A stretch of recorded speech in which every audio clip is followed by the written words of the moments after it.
Brooklyn Independent Television.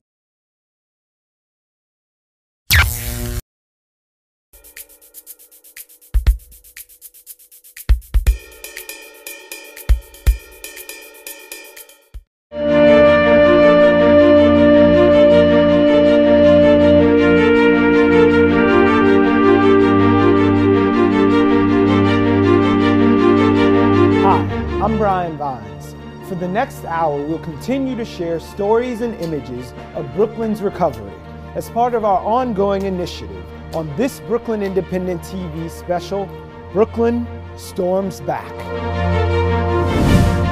We begin with the portrait of 3 artists, 1 sculptor, a welder, and a mixed media artist, who each weathered the storm and plan to rebuild and move forward within their community.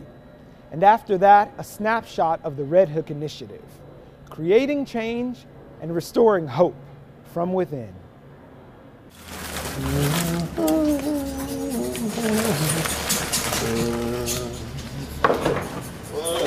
Well, I think you probably, between Greenpoint, Williamsburg, and Dumbo, I think you probably have the greatest loss of artwork in the history of the world. Got a little pair of pliers to pull these plastic parts off of here. We don't want to burn those. Right. It's an unprecedented amount of art. Some people might not call it art, but some of it doesn't deserve to be. They'd probably call it art, but there's an awful lot of it. And it was all wiped out. Or not all of it, but a lot of it.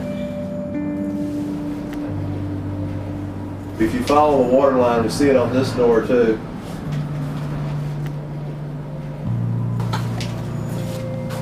So about, what is that, about 5.5 feet?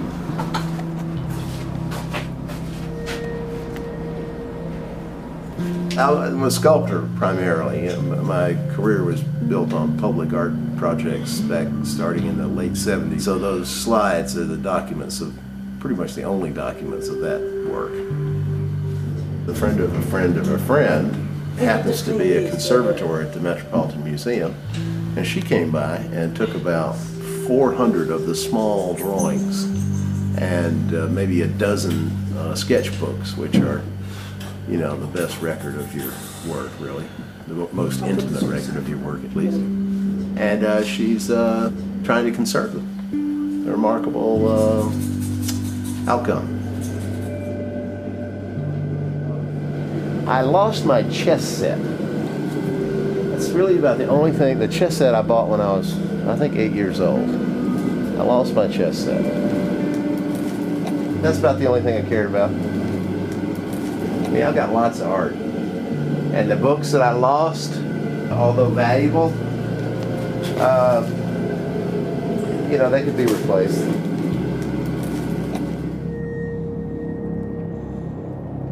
It's a news shop I have that is right at the water, beautiful waterfront. And this is the water line from our wonderful storm. I've been in Red Hook 10 years. And I moved to this space 2 weeks before the storm. But I would have been sacked at my other place as well, so which is up the street. So there was some benefit in that I hadn't really unpacked yet, but then I just didn't anticipate how high the water would go. And there's definitely some issues with the contamination from the water that's going to make some equipment actually impossible to use. You know, people are starting to worry that this is not just a one-time thing. It's that it's something that maybe we're going to see weather-wise. And I don't know. I was so full of excitement about this new space, which I still am, but it's pretty rough. Like, all my electric was all brand new, just put in the week before. And there's a bunch of other artist spaces in here that are people who had just moved in, and they're just like today dragging out all the sheetrock that had literally just been put in. I mean, and it's heartbreaking.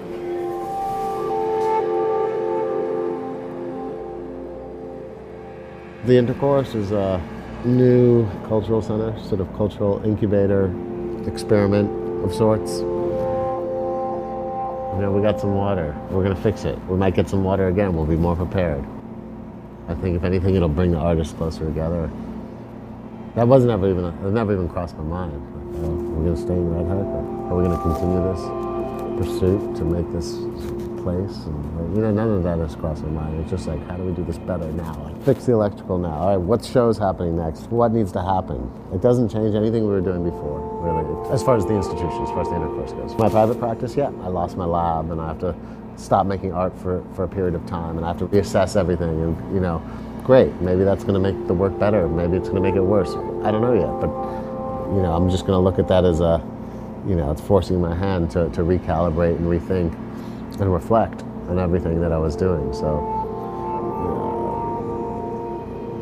it's, you know, it's a strange thing because I'm devastated, but I'm also, you know, feel like this catharsis, this moment of like full cleansing, no pun intended, you know?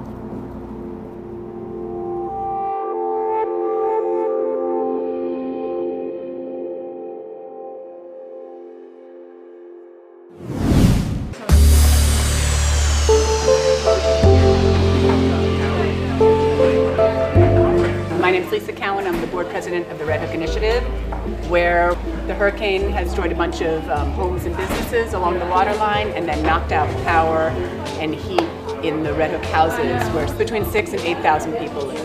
There are people who've been living in the houses still without electricity, heat, or hot water. And so we're trying to help respond to what those folks need. We're serving in collaboration with a ton of partners, with Occupy Sandy, with Good Shepherd Services, with the other CBOs in the neighborhood, with the mayor's office, with the local police, with the tons of partners working together in a really complicated, fast-moving, changing environment, trying to set up resources so that people can survive until the city figures out how to get the power back on. I mean, the other biggest challenge we're having is trying to match need and supply, and understandably people really want to help, but there's no volunteer infrastructure set up here before 10 days ago, and so it's been really hard to match what we need with what's being offered in any systemic way. And I think people who are trying to help are getting frustrated, and I understand that, but what I really need from them is to be patient and to try to get an answer about what we really need before they show up, and I know it's hard to get that answer. For people who need stuff here, we're trying to turn the Red Hook Initiative into just a resource center. There are people around the neighborhood that are providing legal services.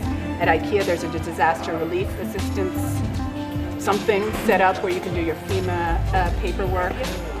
They're serving meals out of Cavalry Church here on Hicks Street, and they're starting to serve meals out of the Brooklyn Public Library. There's a warming center at the Pal Micchio up the street. There's a warming center at the Brooklyn Public Library. Good Shepherd is providing support. I think there's some more places, but this is part of the challenge. It's like literally services change every day. The city is now running a shuttle to Sunset Park so people can take showers there and then come back. The need is great. We're a youth development center. This is not what we do. We're figuring it out as we go along. We told you recently about the Fairway Market in Red Hook, and though the store was shut down by the storm, their ownership donated 30,000 pounds of food and supplies to the people of the neighborhood. And they're very anxious to get their doors reopened and shared this video tour of the repairs well in progress.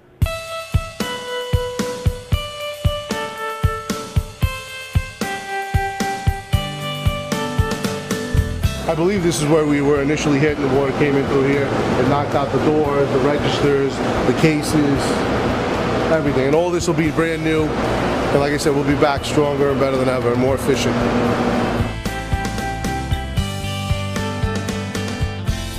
Sheetrock has been taken down. You know, the water was up to 4 feet. We're taking every precaution, going up higher. Right now there's hot air being pumped into the building to dry it all out. If you look, this used to be hours 1 through 8. If we turn the other way, we can go back towards the entrance that people are used to. This used to be the produce department. That used to be the back of the deli. It's all gone. The catering office. There's nothing here. Everything was taken out. Everything was thrown out. We're going to start fresh. Howie also, I spoke to you earlier regarding a whole new plan, try to make it more customer friendly. This used to be the cheese department, hot foods, the meat department, and seafood were over there. If you look here, you can still see the moisture line where it's up to. That's why we're going through this process of drying everything out. I'll show you another section where it's already dried out. If you look on the brick, you can't see the moisture anymore. The first couple days, you can see exactly where the water got up to, that it stood there and soaked into the brick. Make sure there's no tile damage, floor damage. That used to be the entrance to the customer restrooms.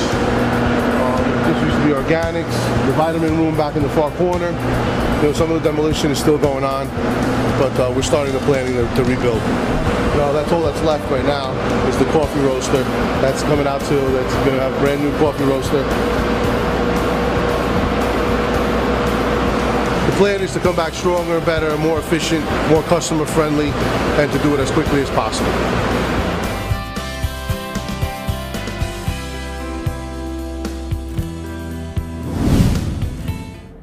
The Coney Island boardwalk looms large in these next two stories. First, how businesses along the boardwalk and their neighbors a few blocks away fared after the storm. And after that, we'll have a look at one of our own staffers who spent the day on the boardwalk, volunteering and videotaping. A quick glance at the beach in Coney Island, and it might be hard to imagine the powerful storm that blew through the area at the end of October.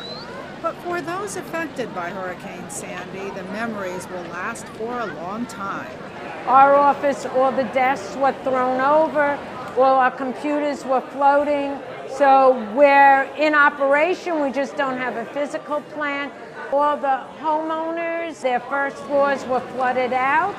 And of course the high-rise buildings were flooded.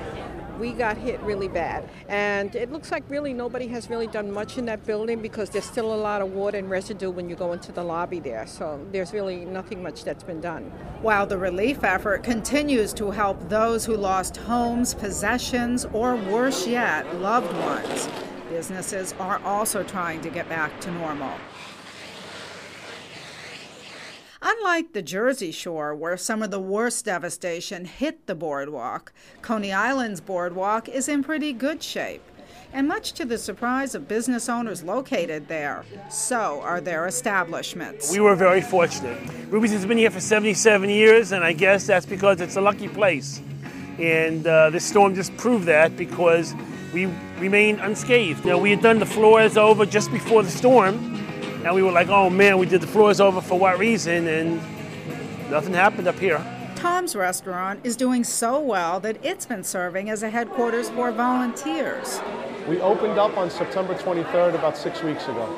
We were just happy and very fortunate that after 6 months of construction to get the place open and missing the season, that we're not going back into construction. The restaurant survived, as did all the other businesses on the boardwalk. But there's another side to this story. All the businesses along Mermaid Avenue were destroyed. They're structurally and also their inventory. Businesses on Surf Avenue are also in bad shape. Grimaldi's Pizzeria, which only recently opened up, is said to have been severely flooded. And the owners of Danny Boy's Pizza can't believe what they're dealing with. We were totally damaged. We were waiting for insurance and FEMA to come assess, but we're definitely closed indefinitely till we could build up again. Over at the Coney Island Museum, Coney Island USA founder Dick Ziggin is also trying to pick up the pieces. We took a major hit in the bar. Our tables and chairs are gone. Our benches are gone. Even a lot of the cool Coca-Cola memorabilia is ruined. Our vintage 1962 jukebox is ruined. Now we're coming into our theater. The platforms that make up our stage floated in the flood. I think we can salvage them. The bleachers here, I think we can salvage, but our stage curtains, our props, our sound equipment, our light equipment, the habitat that our snakes live in is ruined. Structurally, the building is sound. there's no question that we'll reopen again. While Zigan is still trying to estimate the monetary damage, there is some good news. The best thing is our museum collection on the second floor, no damage whatsoever to our Sirius Museum collection. Although the rides are still standing, including the Cyclone, the parachute jump, and the Wonder Wheel, repairs will have to be made. We've tested the wheel on a manual operation because the computers that run it are totally gone. Manually, we can turn the wheel, and so far the structure of it is fine. The electronics, like I said, however, will need complete rebuilding or replacing. The bumper cars, again, the electronics, you know, the electrical systems that operate the bumper cars will need replacing, as well as the Spookorama. Probably 90% of the tricks inside Spookorama that scare you as the cars come around the track will have to go. They're all shot, including some of the older vintage stuff that we have accumulated. Despite the problems, ride and attraction operators are vowing to work hard to get things back up and running in time for next year's season. The wheel will turn in the spring, come hell or high water, that wheel will turn in the spring. So if anything, that's the beacon that the signal that sends a signal out to all of Brooklyn, if not the world, that Coney Island is alive and well and open for business.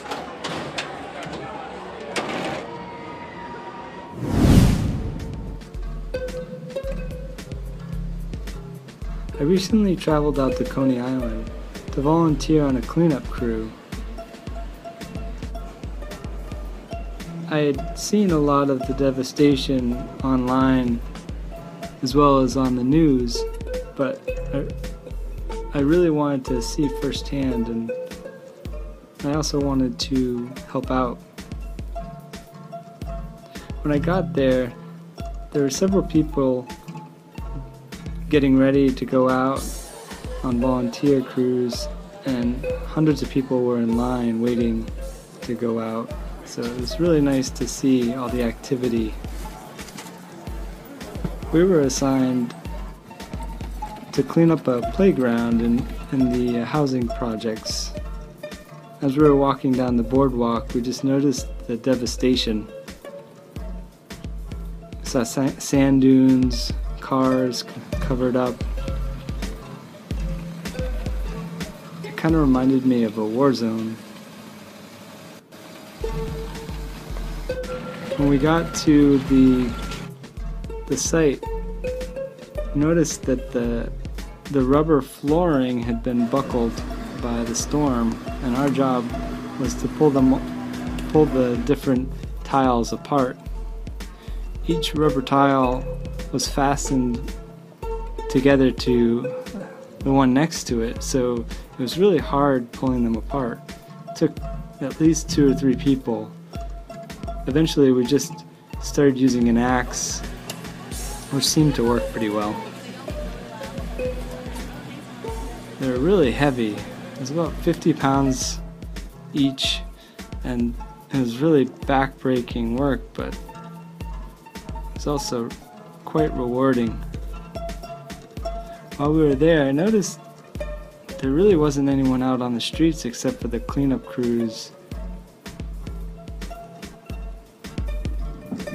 By the end of the day, I felt that I had really bonded with the group of people that had volunteered with me, and it was really nice to know that I had lent a hand to this neighborhood that might need a lot more work. On my way back, I kept thinking how lucky I was to be in the neighborhood that I live in, and I thought it'd be nice to volunteer again someday.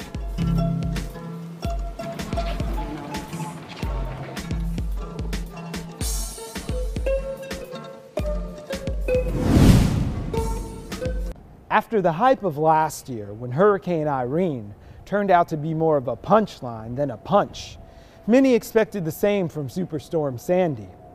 But hurricane parties soon gave way to genuine panic. one Williamsburg filmmaker documented the storm from his waterfront home.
video of it. I couldn't see anything. Power's going to be out.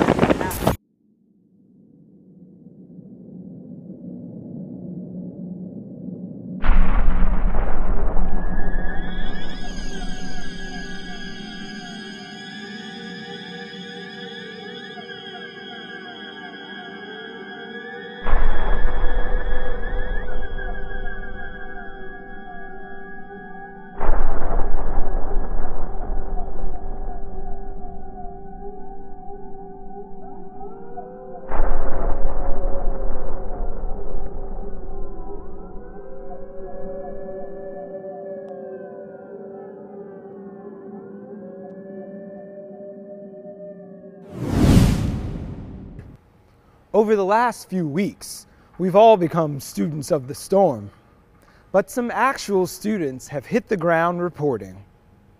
The next two stories come from the New York News Service from the Graduate School of Journalism at City University, New York. Ah, it's such a pathetic place. It's so sad. Captain John Liscombe works for Riverkeeper, a non-profit environmental organization that monitors the quality of water around New York City. For the last 2 years, the Gowanus Canal has been on the EPA's Superfund list for its high levels of contamination that need to be addressed. Normally, there's all kinds of crap, bottles, condoms, stuff. Hurricane Sandy's storm surge brought clean seawater into the canal. This diluted the contamination, but only temporarily. Barely 2 weeks after the hurricane, the waters of the Gowanus Canal are still as dirty as they were before. It's reverting back to its disgusting self. They were actually cleaner right after Sandy because of that giant tidal flushing. During Hurricane Sandy, storm surge caused the Gowanus Canal to flood its banks. The water rose up to here, 6 feet. Debris like this can still be found along the banks of the 1.8-mile-long waterway, proof of how toxic the canal still is. There's your water line. There's one of them. It had to be over that red light. The canal doesn't only have toxic waste sitting at its bottom. Every year, New York City dumps 28 billion gallons of raw sewage into its waterways. It all comes out of combined sewage overflows like this one. People that drink it are made of it, wash in it. Here you bring people and they're afraid to touch the water. It's horrible. Amital Isaac, Brooklyn. Red Hook, Brooklyn is one of 6 areas in New York City close to the waterfront and prone to flooding. And during Hurricane Sandy, residents were forced to evacuate. Now, 17 days after the storm, some residents are still without power or hot water. It's been hard living in darkness, coldness, separating from my child for not to put her in the middle of what we're going through. But when it comes to getting hot meals to Red Hook residents, a fleet of food trucks are answering the call with free meals for all the folks in line. In partnership with corporate sponsors and the New York City Mayor's Fund, the food trucks go into devastated neighborhoods to pass out free food. The food trucks have served more than 120,000 free meals throughout Red Hook, Staten Island, and Far Rockaway. Hundreds of food trucks have participated, and it's a service the residents really appreciate. Well, the food trucks, I think, are a convenience because some people have gas and some people don't have gas. Well, because, a lot of, most of the community don't have heat and don't have gas to cook. And then this is what they're helping out with, For food truck owner Oleg Voss, feeding people with his food truck is part of helping out other New Yorkers. Well, I'm a New Yorker as well, and we all have to stick together in time of need, and we really wanted to help out as much as we could. In the truck, the cooks were working fast and furious to make the 500 meals they planned on serving today. I'm playing a part in helping people, feel better in a bad situation. And feeding people is one of the best things you can do, when they don't have supplies or money. It might seem small, a meal here or a meal there, but for Red Hook residents, every bit counts. Jeannie Choi, Red Hook, Brooklyn. Many Brooklyn schools suffered damages during Hurricane Sandy. One of the largest, Abraham Lincoln High School, right off the Shore Parkway. Their football team will have to play their playoff games elsewhere, but the staff of the school are dedicated to helping their students, football players and otherwise, cope with what happened during the storm.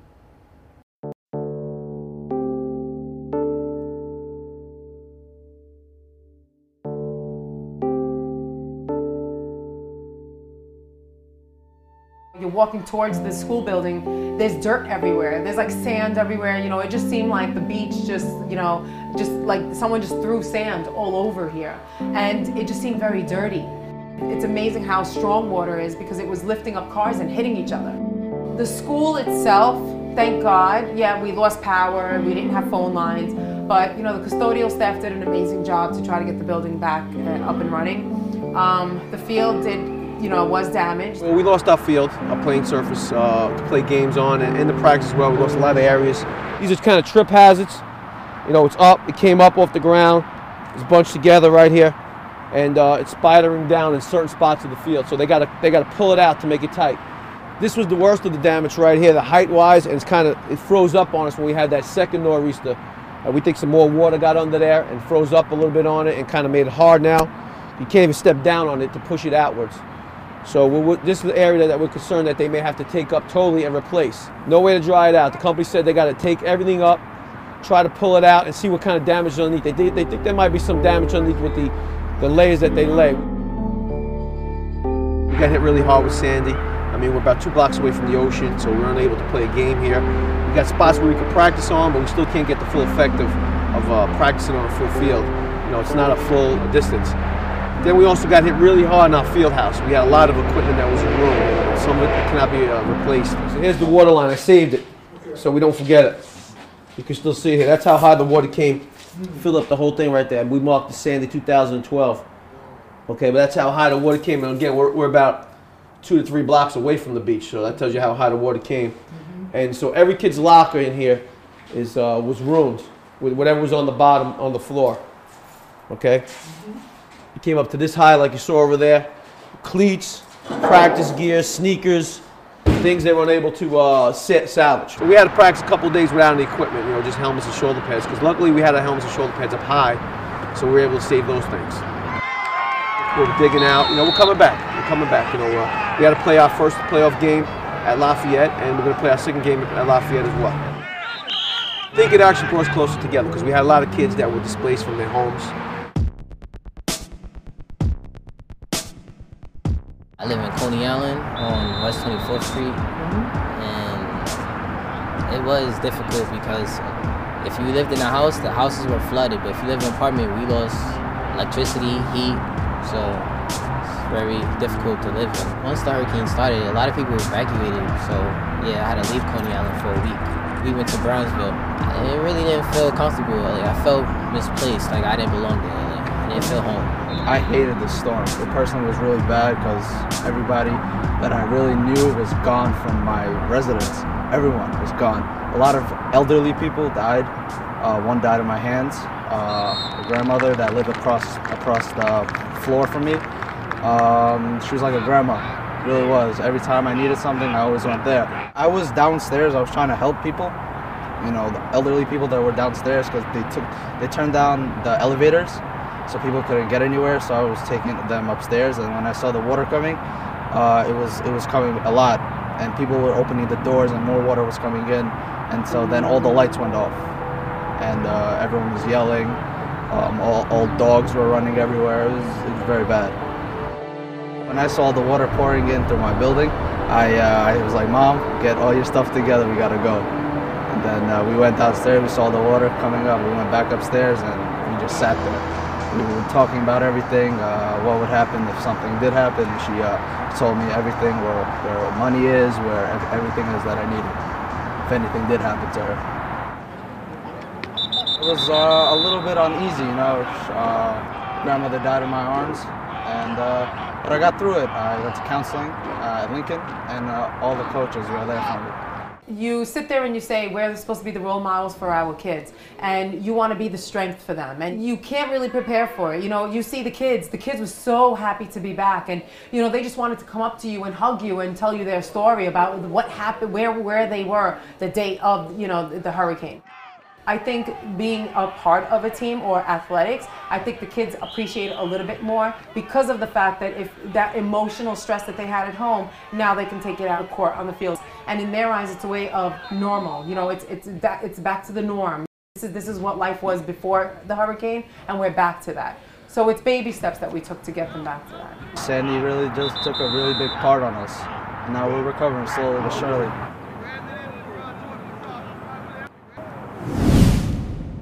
Let's occupy Sandy.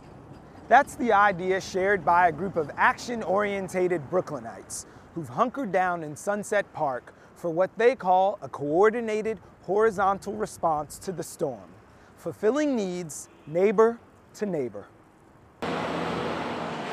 Hi, by Sandy. How can I help you? How large a donation? Yes, of course. How much space? Yep, you can come in anytime between 10 a.m. and 10 p.m. I'm Liz, and I'm working with Occupy Sandy. At the end of the day, they needed somebody who had a laptop and could come in and had a phone. So I was like, yeah, I have a laptop. So for the rest of the week, I've just been up in this room and manning the hotline, which is mostly just people calling that they have stuff they want to donate and they want to volunteer and they just want information.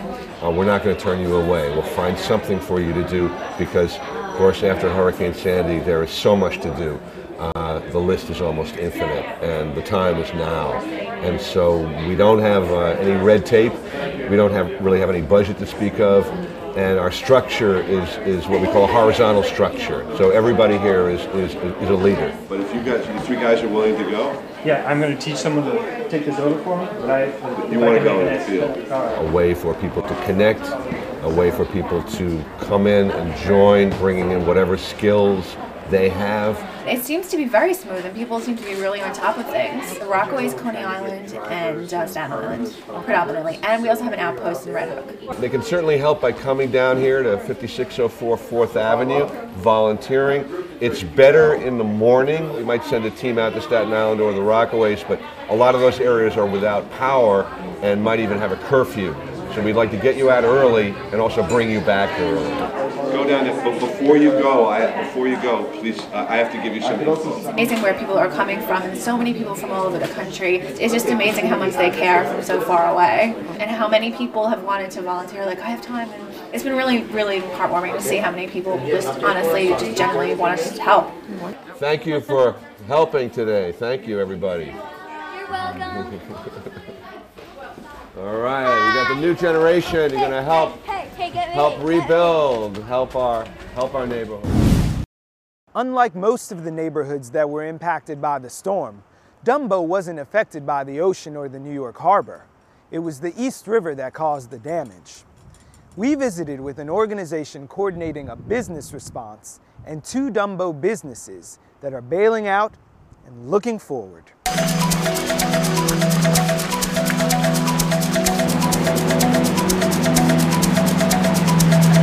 I'm Alexandria Sika. I'm the Executive Director of the Dumbo Improvement District.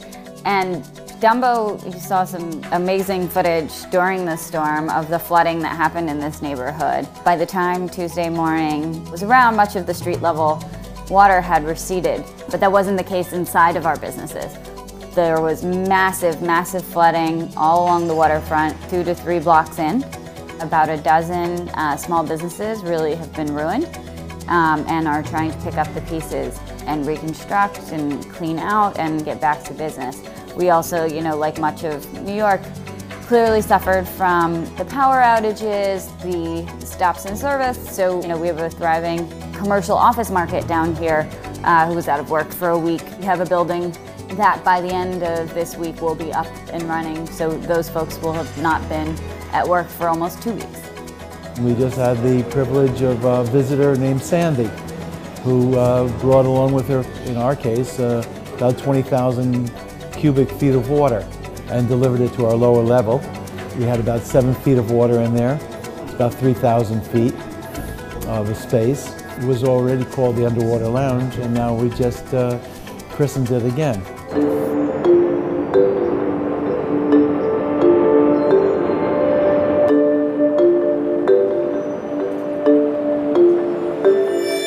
About 12 businesses who were, really hit hard. Brooklyn Roasting is one who experienced a lot of flooding in their basement. J Street and Water Street were our 2 hardest hit corridors. Numbers of businesses that have been built in the last year. So these businesses all have just invested a ton of money, taken on extreme personal debt to start their dream, and now they're facing hundreds of thousands of dollars in rebuilding costs. So one of the things that we're going to try to do is get them some additional cash to, 1, keep their cash flow going, and 2, to try to help with the capital costs of rebuilding.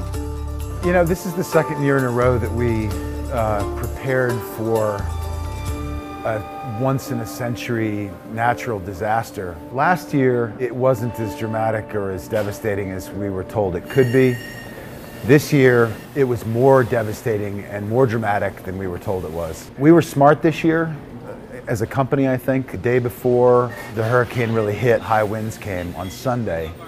We came in with a big crew and brought most of our most valuable equipment up from our lower level, and that was a very smart decision.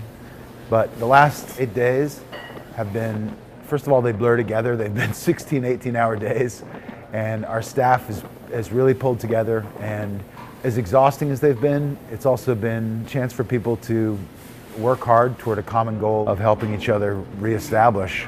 We didn't miss any deliveries. The cafe was open every single day.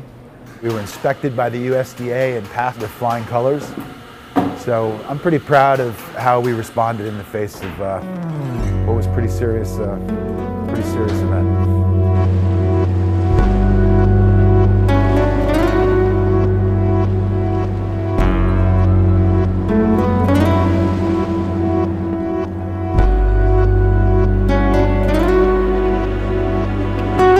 All of us in Dumbo would appreciate more patrons to come down here, appreciate the area. We're still historic, we're still standing, we're still cobblestone streets. A lot of history down here. We've set up a fundraiser at gofundme.com, 66 Water Street. If anyone would like to help us be here for you. We want you to see our ambiance. We want you to enjoy the place. Enjoy Water Street Restaurant. Enjoy Dumbo. We've partnered with a couple of organizations to try to put on a series of fundraisers so that the Dumbo Improvement District can really be a conduit for the community who wants to give back to these businesses and help them get back on their feet. The small businesses that are impacted by the storm, each of them are owned by individuals. It may not be this business owner's house that was flooded out, but it is their blood, sweat, and tears. It's their livelihood. It's their employees' livelihoods. And it's also, these small businesses are what make our community great. And so getting them back and up and running is a service to the community. So, while absolutely we need to be supporting all of the humanity efforts, we hope that there will be support as well for the small business community, because behind every counter is a face and a lot of investment, a lot of personal investment, a lot of heart, and a lot of connection to the community.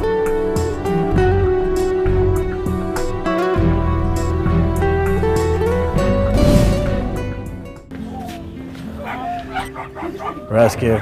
I'm Sean Casey. I'm the founder and director of Sean Casey Animal Rescue. She's small because she's young, but we don't know exactly how big she is. We're just, getting bombarded with people who need placement for their animals. Most of it is temporary placement. It's people whose homes were destroyed or are flooded or they have no heat and they just need to get their animals somewhere for several weeks until they can rebuild. There have been a few people that just said, look, we don't know when we can rebuild, we don't have any money, we don't have any housing, and they've surrendered their animals. Those we've put up for adoption. I just got off the phone with a woman now who's been living in her car with her Chihuahua since the storm. She can't just stay in the car with the dog, so she's got to find shelter for herself, and we'll hopefully be able to reunite her with her dog at a later date. Our numbers are much higher. We had to basically set up a temporary shelter in the office space of our Sunset Park facility. Between the two facilities, cat and dog wise, we probably have close to 200 animals. In exotics, that includes everything from reptiles to birds and fish, probably about another 100. Normally we have probably closer to like 125 cats and dogs. People have been very generous. We've gotten a lot of offers of help. We definitely still need more stuff. Be right back. The biggest problem we're having is we're getting too much of certain things and not enough of other things. We right now are giving away dog food. We have so much of it. What we need is things like paper towels, latex gloves, bleach, the cleaning supplies. Last check, we were spending about $200 a day just on paper towels. We're always looking for volunteers that are willing to walk the dogs and get them out of the kennels, especially right now with everybody in tight quarters.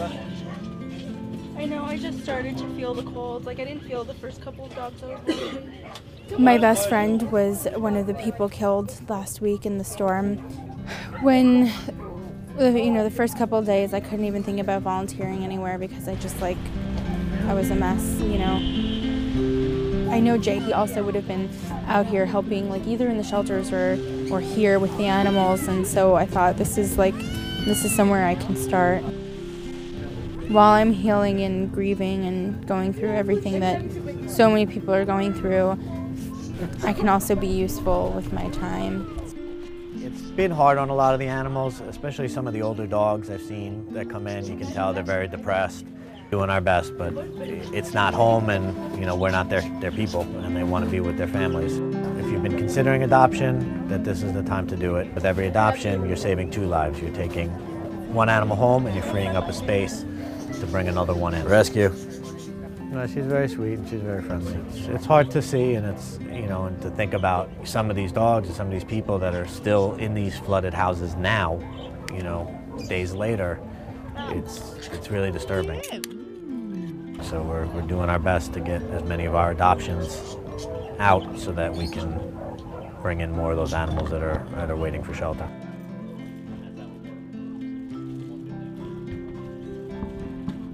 Kinda am forced to put my blinders on right now, and I'll probably look back at this and be more emotional about it than I am right now. At the moment I know that I have a job to do, and that my staff is ready to pitch in and do as much as we can to help these animals in the city recover from what's happened. This is the work we do it because we love it, and I mean we've kind of always been the underdog, and we always look for places that are being overlooked, and that's where we try to step in and do as much as we can.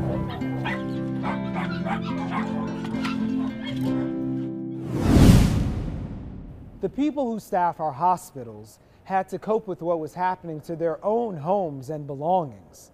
But like the folks at downstate Long Island College Hospital, somehow managed to get to work and go above and beyond to care for the patients who need them. I've spent over 30 years in Louisiana and Florida, where hurricanes come with regularity every year.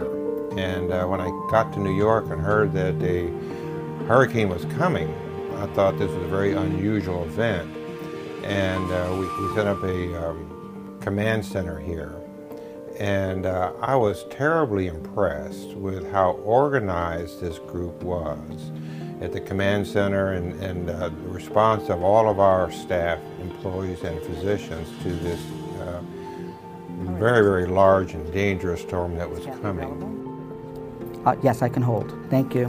The day the storm hit, I was actually working that Monday. Early evening, I went to check what was going on outside, and the amount of water that was coming up the street was absolutely amazing. It was like a river coming from both directions. My cell phone was down. The only way that I was able to communicate was with my cousin. I just said to her, I'm really frightened. I don't know what's going to happen here. You need to call the command center at downstate Long Island College Hospital, because I knew it was open, to let them know that I was in the house, and should anything happen, quite honestly, that to look here.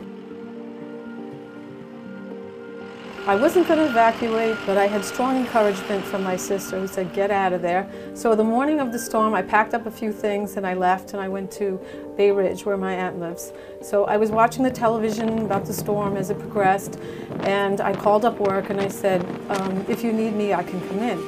And my manager, Peggy O'Rourke, said, when? I said, anytime. She said, how about now? So I got on the Gowanus, went 30 miles an hour, and came to work, and I worked 7:15 at night to 7:30 in the morning. We had 119 people spend the night here the first night to make sure that we had staff here to take care of our patients and each other, and many of them stayed multiple nights. Sunday, my mother told me that the trains wasn't running past 7 o'clock. So she said, make sure you get to work, leave at 5, leave at 5. Take 3 pairs of socks, 3 undies, and 3 t-shirts. So I did it, so I left at 5 o'clock to get here at 7. So I punched in and I started working. Everybody was stranded, so we were blowing up airbags for the people, because with the whole 3rd floor, a lot of people stayed. People that came in the day stayed till their tour was over, even though the storm was just about to hit. And then we had the problem with the gas. We had problems with train. The traffic was terrible. Some people, when they couldn't get gas, rode their bicycles in, Didn't matter how far it was or how cold it was, they still made every effort to come in. You know, this coming down and then it dips right over here. This is where. Well, the whole city was in shambles during the Sandy. There was an urgent need for physicians to be present at their posts. And one of the things that we decided that at least somebody in a senior position was actually going to stay here to take care of the patients in case if they came here with a heart attack or any illness that needed urgent attention and care by somebody who was experienced. And I decided to volunteer for it and stayed here for the duration of the week after the storm hit our city. We are fully functional. It didn't take long to get our mechanical and electrical systems working. We never ran out of supplies, had plenty of food and pharmaceuticals and all that, so all that was taken care of. But we're not finished with it yet because we're doing a post-mortem on what we did. Let's take a look at what we did. What did we do well? What can we improve upon in case there's another storm? So we use this as a learning experience, and we're incorporating our look-see also with University Hospital down there at Downstate. So we're combining our lessons together so we can have a bigger impact.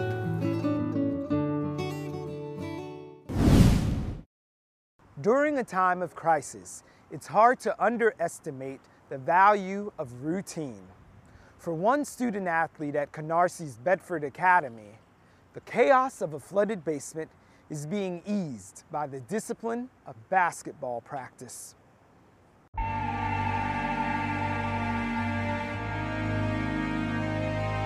Storm, it flooded my basement where my cousin lives, which affected my family because it was like a depression stage that me and my mom was going through, and the rest of my family that lives with me.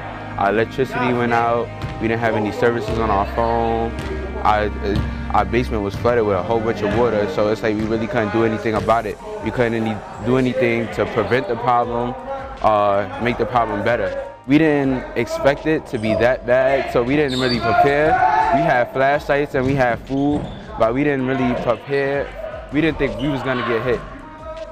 We thought we was too good to get hit. We didn't think, cause nothing really like that ever happens to us. So we didn't really prepare. When it did happen, it was like we didn't know what to do. It started, it was heavy winds. Heavy winds, we didn't go outside, we stayed inside all day. Then coming towards the nighttime, the winds, it came in stronger, and then our lights started flickering. And as the lights started flickering, we was like, oh my God, what's happening? Then the lights shut it down. Then we didn't know what to do. We got flashlights, we got everything that we needed to get, and we went upstairs at a secure level where the water couldn't touch us, because as we looked outside, it was like a whole ocean passing by our area. There's a whole bunch of ocean, a big set of water. So we just stayed upstairs, stayed together, make sure everybody's okay. I was worried about my team because these are like my brothers. I'm with them every day. We do everything together. When I came here, asking if I'm all right, am I doing okay? They lighting me up. Like, being with these guys every day really makes you feel better. Like, when I came here, seeing these guys, I forgot everything about what happened to my house.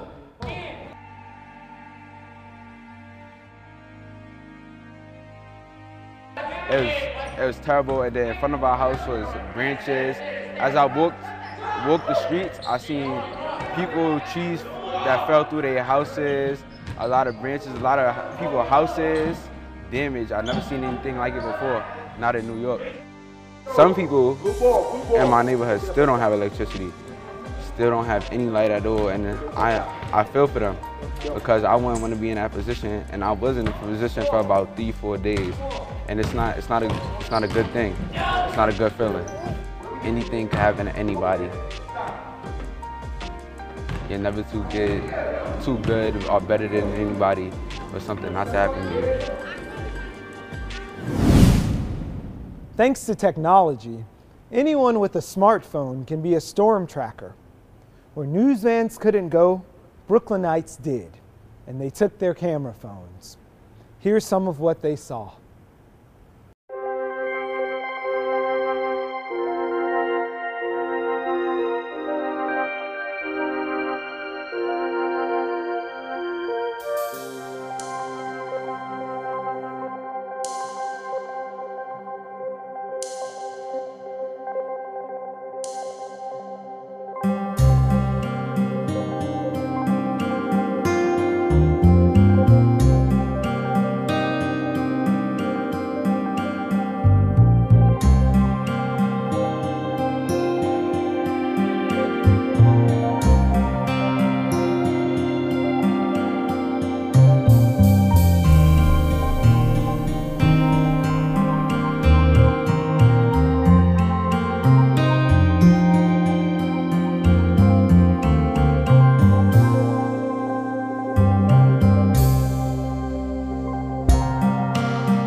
Thank you for joining us for this Brooklyn Independent TV special, Brooklyn Storms Back.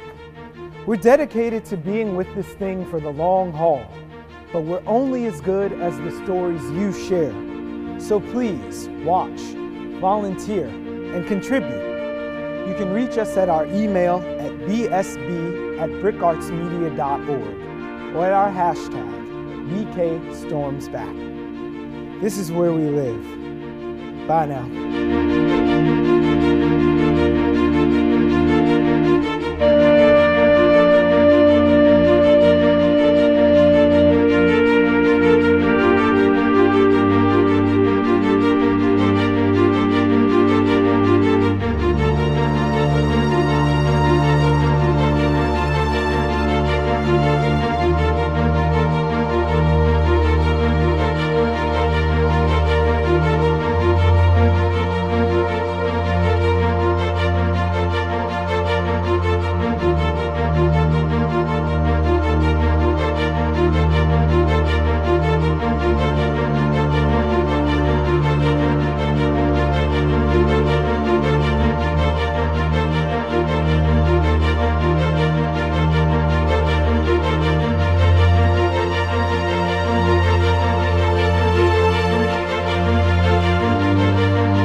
Watch this and other Brooklyn Independent Television episodes online at bricartsmedia.org/BIT.